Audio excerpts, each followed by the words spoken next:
Are you dreaming of visiting Switzerland? Planning a trip to Switzerland is very exciting, but it can also be overwhelming.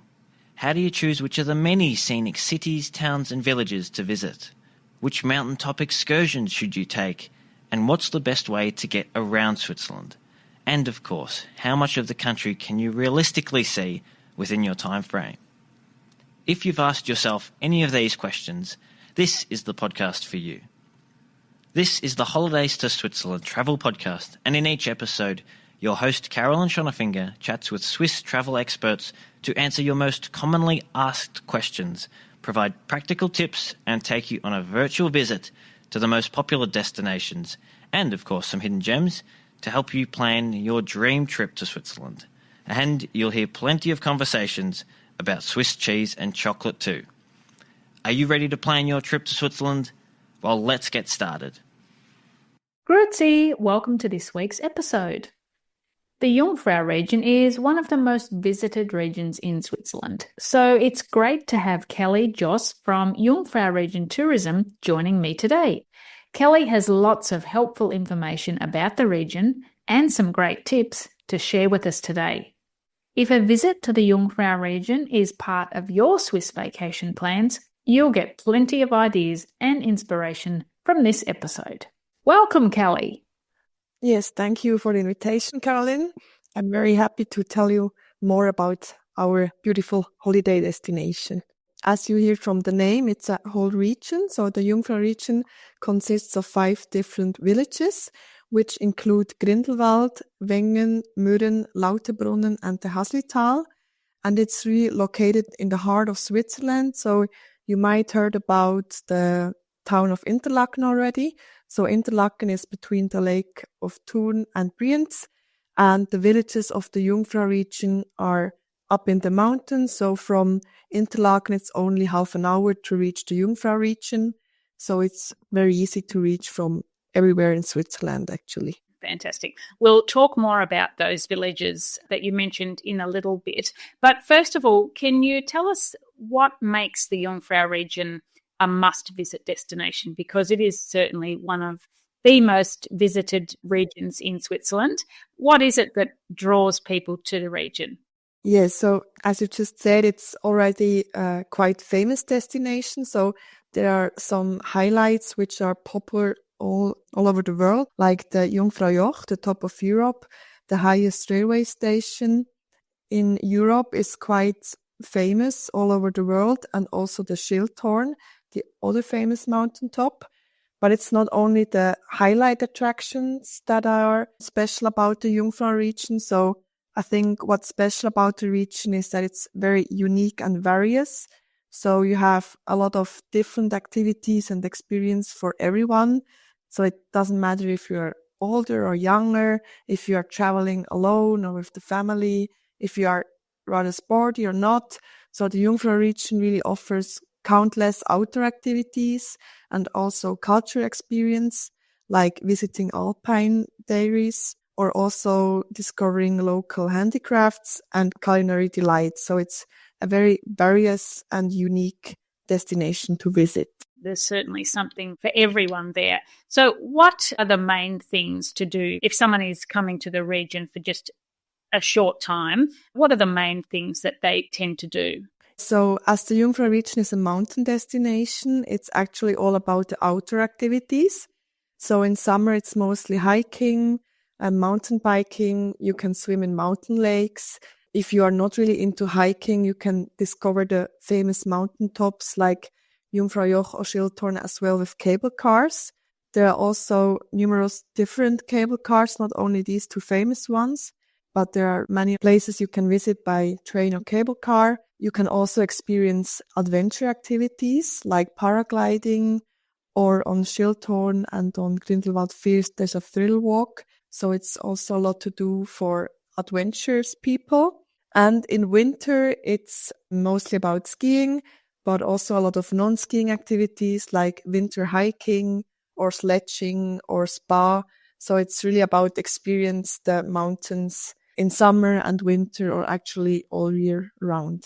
Always something to do. So can you tell us now a bit more about the 5 main villages that you mentioned before. And what are the differences? Because I know a lot of people, when they're planning to visit the Jungfrau region, they're unsure where they should stay. And they're probably not familiar or not aware that the villages are actually quite different. So can you give us some more information about that, please?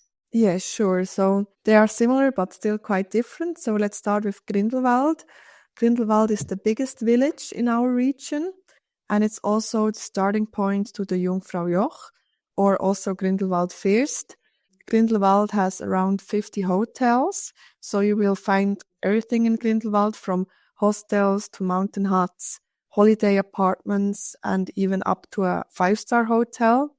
Grindelwald offers as well many restaurants, bars, and also a sports center with an indoor pool and a rope park, and as well as an ice rink. So in Grindelwald, you really find a lot of different entertainment, and in winter it has access to 2 different skiing areas. So in Grindelwald, you are in the mountains and still have everything you need actually where you are. And it's a great place to start the various mountain excursions. And then Lauterbrunnen is quite a small village. So Lauterbrunnen lays in an impressive valley between giant rock faces. So when you are in Lauterbrunnen, you have on both sides, you are really between the mountains. And it also is a starting point for countless mountain excursions, like actually every destination in the Jungfrau region.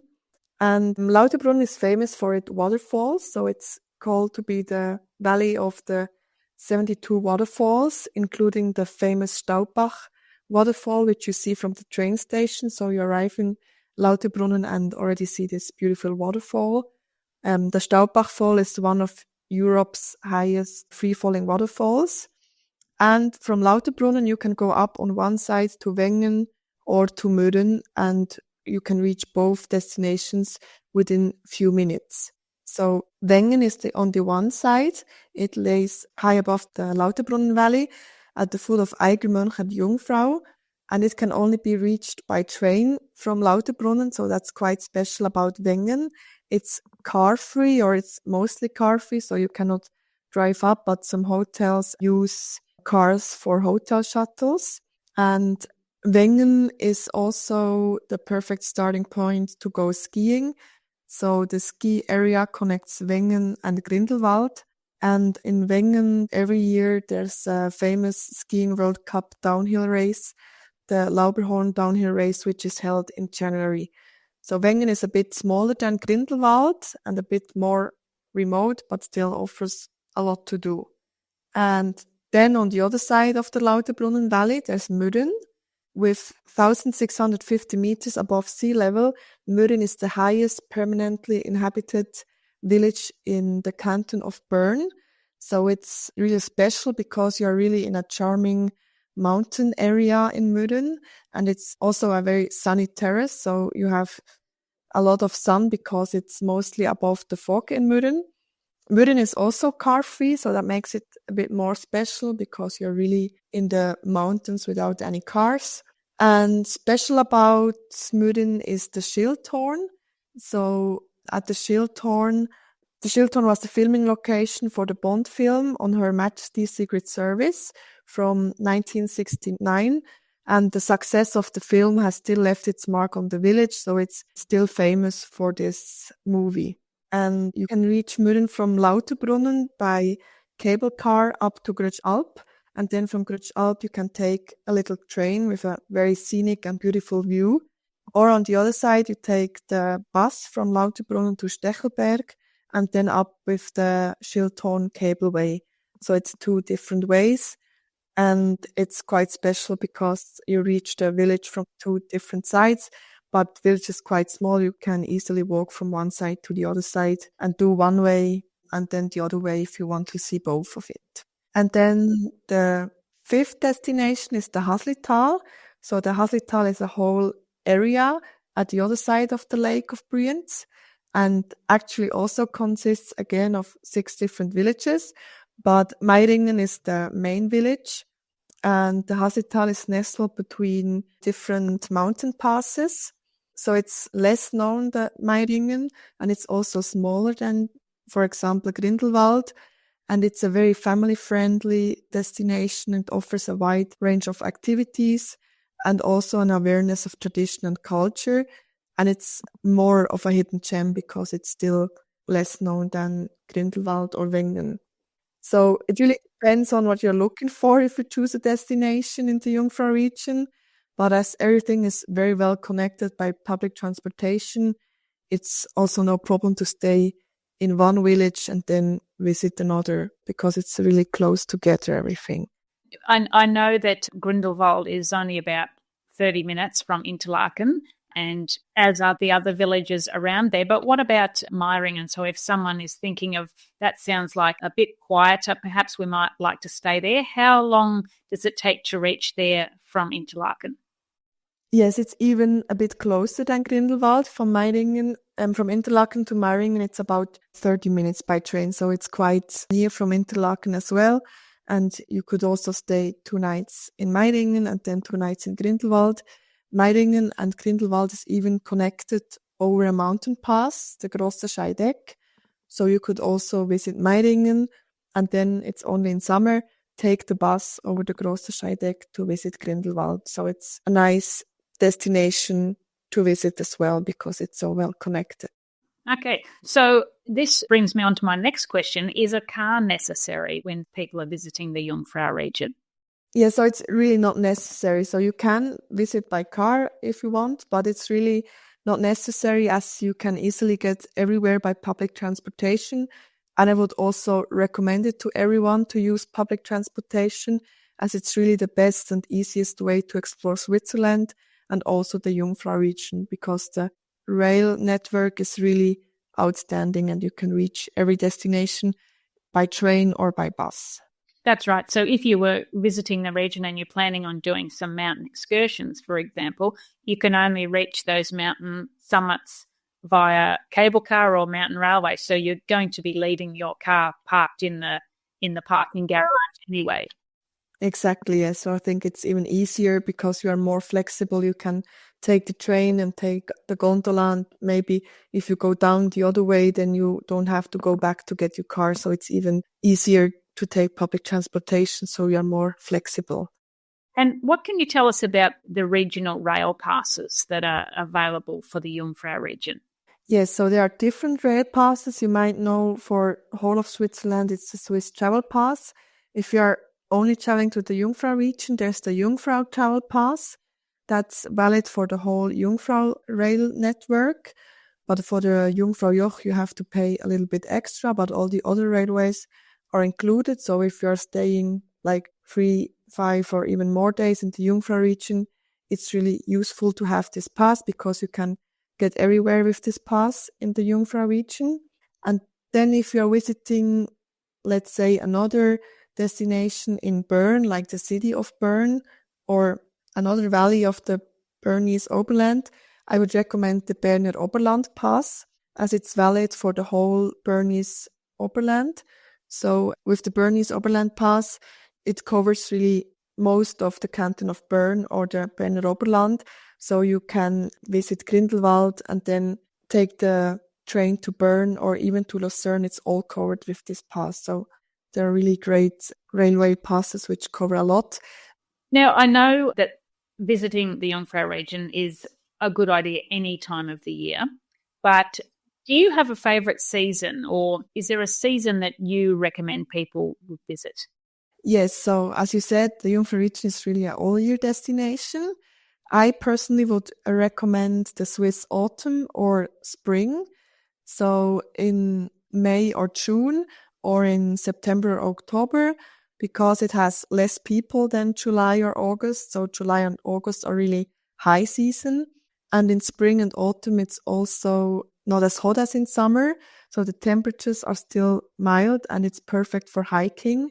And also the landscapes are very impressive in spring and in autumn. So in spring, you have a lot of water. So you really see these famous waterfalls like in Lauterbrunnen, and everything is green and blooming. And in autumn, you have the landscape turning in these beautiful autumn colors. and there are less people around, and it's also a bit cheaper than staying here in summer. And if you're into skiing, then you have to visit in winter, obviously. Then I would recommend visiting in January or March, because in December and February there are public holidays in Switzerland. So it's better to visit in January or March. Oh, that's very good advice. Good tip to know. Okay, so if someone is coming to Switzerland and they've only got one full day that they can spend in the Jungfrau region, how would you suggest they spend that day? Yes, that's a good question. So you can pack a lot in one day if you want. So one suggestion would be if you start in Lauterbrunnen and you get up early in the morning to go up to the Schilthorn, you can have a great brunch at the Schilthorn in the revolving restaurant and discover the exhibitions of the Schilthorn, and then return down to Mürren before lunch, and maybe having lunch in Mürren and having a stroll through the village. And then you still have enough time to take the train and the cable car down to Lauterbrunnen and up on the other side to Wengen. So you even see another destination in the same day. And then in Wengen, you can take the cable car up to Mannlichen to enjoy an easy and panoramic hike from Mannlichen to Kleine Scheideck. And if you want, you can take the train down from Lauterbrunnen from Kleine Scheideck. Or if you still have energy, you can even go down to Grindelwald to see another village in the same day, and then discover Grindelwald and have dinner in Grindelwald. So because everything is so well connected, you can really fit a lot into one day if you want. I think that sounds like the perfect day. I really love Mannlichen, and I love that you mentioned that. So because, a lot of people, I guess, would look at a map and they think that if they're in Lauterbrunnen and they want to get to Grindelwald, they've got to go on the train, you're back in the valley and then go back up on the train that way. But they can actually go across the mountain or over the mountain using the cable car. So that's a great option.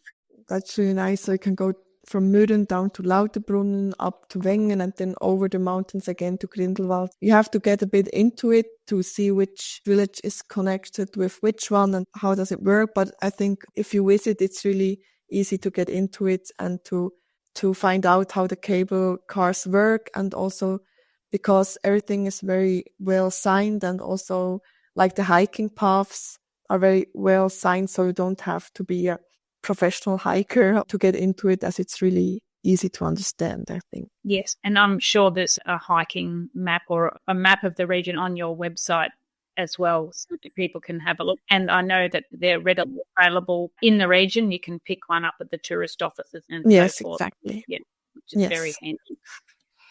Right. So do you have any insider tips, or are there any perhaps lesser known attractions that we should know about?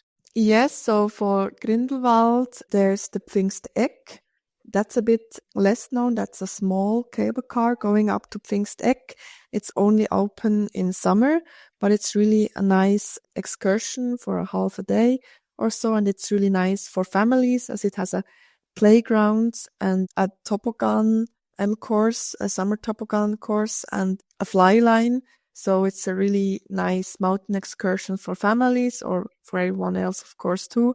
And it's very close from Grindelwald, so you can take a cable car up and you are there in 5 minutes. Or as I said before, Meiringen in general is really a hidden gem still, I think. So the whole area, it's Meiringen itself as a village, but also the Hasliberg, which is the mountain next to Meiringen. And Meiringen itself has the Aare Gorge, so it's a nice gorge you can visit in summer to walk through, or the Reichenbach waterfall with its funicular, which you can take to go up and do a little hike. So there are, various spots in the Jungfrau region which are less known or not as famous as, let's say, the Jungfraujoch. Yeah. And you mentioned earlier about the bus ride over the Grosse Scheidegg. Could you tell us a little bit more about that? Because that's something that a lot of people wouldn't be aware of. Yes, so it's a public bus, so you can't drive with your own car over the Grosse Scheidegg because it's closed for cars, but you can use the public bus. So it leaves not so many times, but I think around every 2 hours in summer. And it takes you 2 hours to get from Grindelwald over the Grosse Scheideck to Meiringen. And it's a very panoramic route. So from Grindelwald, you go up to the Grosse Scheideck and then down to Schwarzwaldalb, to the Rosenlaui Valley, and then down to Meiringen. So you visit a lot of nice places. And if you want, you can also get off the bus and enjoy the view a bit and then take the next bus in a few hours. You just have to be aware of the timetable because it doesn't drive so often, but it's really a nice panoramic view and it's also covered in the Swiss Travel Pass, I think, yes. So it's a nice way if you want to experience a bit more of the panorama, you can take the bus instead of the train. Yeah, sounds wonderful. So is there anything else that visitors who are planning to come to the Jungfrau region that they should know before they get there? Yes, so a nice tip for winter is that the ski pass is valid for the whole Jungfrau ski region. So the ski pass includes the Schilthorn area, the Männlichen Wengen Grindelwald area, and also Grindelwald First. And it even covers the trip up to the Schilthorn. So if you have a ski pass, you can basically visit the Schilthorn for free and you can ski one day at the Schilthorn and one day in Grindelwald First. So it's really nice to have the ski pass for the whole region if you are visiting in winter. And if you're not into skiing, there's also a pass for winter hiking where you can use the cable cars to go hiking or sledging in the region. Okay. And is that available from around, November to March? Yeah, so the skiing season normally starts in the beginning of December and then it lasts until Easter. So it's mostly beginning of April, middle of April. It depends a bit on the snow, but it's usually from beginning of December to middle of April, yes. Fantastic. Thank you very much, Kelly. Now, if anyone watching would like to get more information about the Jungfrau region, where will they find your website and your social media accounts? Yes, you can visit our website. That would be jungfrauregion.swiss, so not CH, but Swiss. And you can also find us on every social media account like Instagram, with just Jungfrau Region. You will find our account. Thank you very much for sharing all that with us. Yeah, it's been wonderful chatting to you about the beautiful Jungfrau region. If you'd like more info about the rail passes Kelly mentioned, you'll find links to the articles I have about them on holidaystoSwitzerland.com in the show notes. I've also included links to the Jungfrau region website and social media channels, so do go and check them out. The show notes are at holidaystoSwitzerland.com/episode 122. I really hope you have enjoyed this episode and it has given you an even greater desire to visit the beautiful Jungfrau region. I'd be super grateful if you could leave a 5-star rating or a review wherever you listen to podcasts. More ratings and reviews mean that we can reach even more listeners who are also planning a visit to Switzerland. Thanks so much. Next week, we'll be visiting central Switzerland to learn all about the wonderful range of cruises that are available on Lake Lucerne. I hope you'll join me then. But until then, tschüss!